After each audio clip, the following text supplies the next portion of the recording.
No es ningún secreto que la humanidad está controlada por los poderosos, aquellos que dirigen las multinacionales y la banca. Sin embargo, existe un conocimiento sumamente importante que ningún medio de comunicación ha hecho público a nivel mundial y que todos deberíamos conocer. Legalmente, esa esclavitud a la que nos tenían sometidos ya se terminó, pero se resisten a cedernos la libertad que por derecho nos pertenece. Por esta razón, estamos viviendo estos momentos tan convulsos. Intentan por todos los medios que no llegue a la gente este conocimiento tan importante, porque no quieren perder el control que durante miles de años un pequeño grupo ha ejercido sobre el resto de los seres humanos de este planeta. Pero les guste o no, el conocimiento ha sido desvelado. Ya no se puede ocultar por más tiempo la verdad. Solo unos pocos la conocían, pero no lo desvelaban porque de esa forma mantenían la diferencia de poder con el resto de la gente que ignoraba la ley natural, que es la ley espiritual que gobierna las consecuencias del comportamiento de todas las especies inteligentes del universo. La ley natural es conocida en otras culturas como ley moral, y las distintas religiones la han llamado ley de Dios. Todas esas denominaciones se refieren a lo mismo. Este saber nos dará la clave para salir de la gran prisión en la que están convirtiendo el mundo. Las noticias, los medios de comunicación y otras distracciones y entretenimientos como el fútbol y el cine apagan la consciencia y mantienen a la gente en un estado psicológicamente depresivo, creando en nuestra mente un mundo que no es real. De esa forma nos distraen para alejarnos de la verdad. La mayoría de la gente está hipnotizada, alimentándose con organismos genéticamente modificados. Y lo peor de todo es que se sienten cómodos así, sin darse cuenta que están perdiendo su poder y su libertad. Cuando una sociedad vive en oposición a la ley natural, entonces surge el control. El control lo ejerce el gobierno, que es el que concentra en sus manos el poder ilusorio de esta realidad. Y por supuesto, ese control lleva al mal y a la destrucción. Hace ya muchos años que estamos presenciando la robotización de las personas. La monotonía de los trabajos, junto con la enseñanza en los colegios, basada en memorizar como un robot, anulan la imaginación y la creatividad, que provoca a corto o largo plazo cansancio y tristeza.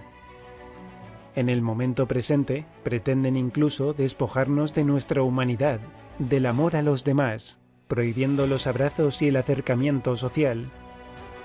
Si anulan la esencia humana, impedirán que encontremos la verdad, el verdadero motivo por el que hemos venido a este mundo. Saben perfectamente que estamos viviendo el fin de un ciclo que tantas culturas han dado a conocer. Vivimos un momento clave. Las leyes que están operando en el reino de lo no visible se manifiestan en el reino de lo visible. Las energías parasitarias que nos han mantenido en este estado están colapsando y dentro de poco desaparecerán por completo. Es ahora cuando debemos unirnos para crear un nuevo humanismo, un nuevo paradigma donde la cooperación sea la base de nuestra sociedad y que todo el mundo sepa la verdad, que somos creadores. Antes de nada, debemos darnos cuenta que la solución está dentro de nosotros. Lo primero que tenemos que hacer es borrar todo el sistema de creencias que nos han implantado en nuestro subconsciente desde que éramos pequeños. Debemos cambiar los pensamientos, las emociones y las acciones que nos llevan a situaciones no deseadas, y eso solo podemos conseguirlo desde el corazón y la mente. Pero, ¿cómo llegamos a esta situación, a ser esclavos de unos pocos? Para entenderlo mejor, tenemos que retroceder en el tiempo hasta la antigua Roma. En esa época, los juristas romanos consideraban que había 3 tipos de capitis de minutio, que significa disminución de derechos, máxima, menor o media y mínima. Y para distinguirse entre ellos, lo expresaban en letras mayúsculas, alterna y minúscula respectivamente. La capitis de minutio indicaba la pérdida de la ciudadanía o la libertad por parte de un grupo o de uno de sus miembros. Cuando se perdía la libertad, se llamaba capitis de minutio máxima. si era la ciudadanía, capitis diminutio media, y si se trataba de un cambio en el estatus familiar, capitis diminutio minima. Podemos observar que en las tumbas aparecen los nombres de los fallecidos en mayúscula. Eso es debido a que los nombres de aquellos que dejaron esta existencia y los esclavos se escribían en letras mayúsculas porque no tenían ningún poder jurídico. Habían perdido su capacidad jurídica, es decir, los esclavos tenían los mismos derechos que los fallecidos. El paterfamilia era aquel que ejercía la autoridad sobre la familia. Esta palabra, familia, procede del latín famulus, que significa convivencia de sirvientes bajo el mismo techo. Cuando el hijo mayor de edad se quería emancipar, el paterfamilias renunciaba a la potestad y el hijo pasaba a ser un paterfamilias. ¿Por qué nos obligan a rellenar todos los documentos con nuestro nombre en mayúsculas, ya sea para el banco, tarjeta sanitaria o cualquier otro? La razón es que actualmente es el Estado el que ejerce el derecho paterfamilia. Esto significa que aún no nos hemos emancipado. Así que, como nuestros derechos están limitados, necesitamos una figura. Por ejemplo, el trámite de comprar una casa tiene que hacerse mediante notario. ¿Cómo hemos llegado a esto? Nada más nacer, los padres nos inscriben en la oficina de registro. El registro es un contrato bilateral, una transferencia. A partir de ese instante, dejamos de tener personalidad jurídica, así que no podemos intervenir unilateralmente en un contrato. Lo cierto es que nacemos libres, pero con la partida de nacimiento nos convertimos en esclavos deudores. Se crea un código tributario que veremos reflejado en otros documentos, como el carné de identidad, el de conducir, la tarjeta de la seguridad social y demás. Cuando mostramos cualquiera de esos documentos, se considera que somos interdictum.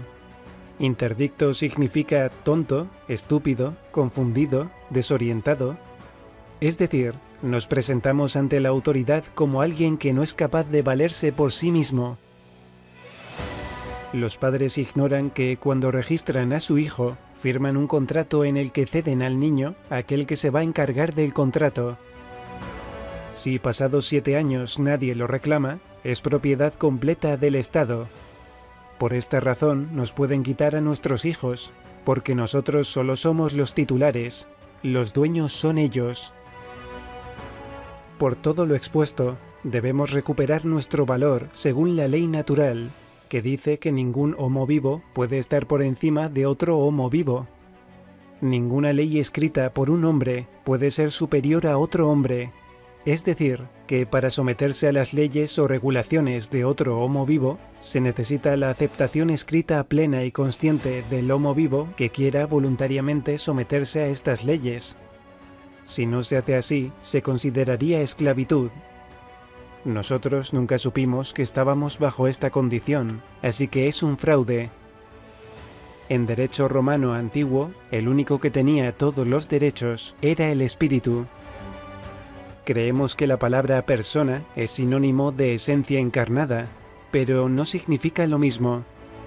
Precisamente lo que nos ha liberado es la declaración de que somos esencias encarnadas, o esencias divinas, o el yo soy, ya que una esencia encarnada no tiene por qué obligatoriamente ir a trabajar 8 horas al día. Cuando empezamos a vibrar en otro nivel, desaparecen de nuestro lado todos los sujetos indeseables. Entre todos aquellos que sepan esta verdad, se creará una masa crítica que hará que la liberación se convierta en una realidad. Estamos viviendo lo que algunos llaman la era del Kali Yuga, la era de la oscuridad y la destrucción. Es decir, estamos en el punto más alto de la consciencia universal. Hay que romper los sistemas de creencias antiguos, porque ya no nos sirven. Por supuesto que tenemos libre albedrío y podemos no cumplir la ley natural, pero eso tendrá unas consecuencias negativas. Lo cierto es que la energía que emitimos es la energía que atraemos del universo, y eso es lo que creamos en nuestra realidad. La energía fluye donde fluye la atención, y por supuesto se cumple la famosa frase, lo que sembramos es lo que cosechamos. Dentro de poco tiempo, el mundo será irreconocible. Nuestra verdadera historia será revelada y se conocerá la verdad del sistema en el que hemos estado viviendo.